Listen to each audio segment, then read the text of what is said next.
আল্লাহ রব্বুল আলামিন সূরাতুল হিজরের 43-44 নম্বর আয়াতের মধ্যে বলেন, ওয়া ইন্না জাহান্নামা লামাউইদুহুম আজমাইন, নিশ্চয়ই জাহান্নাম তাদের প্রত্যেকেরই প্রতিশ্রুত স্থান হবে।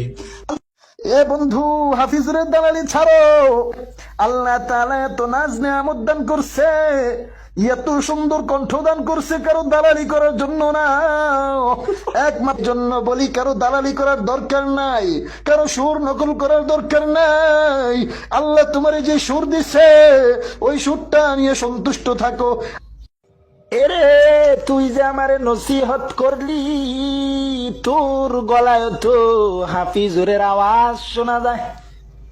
তুইও তো হাফিজুরের দালালি কইরা কইরা আরেকজন রে নসিহত দেস না, না,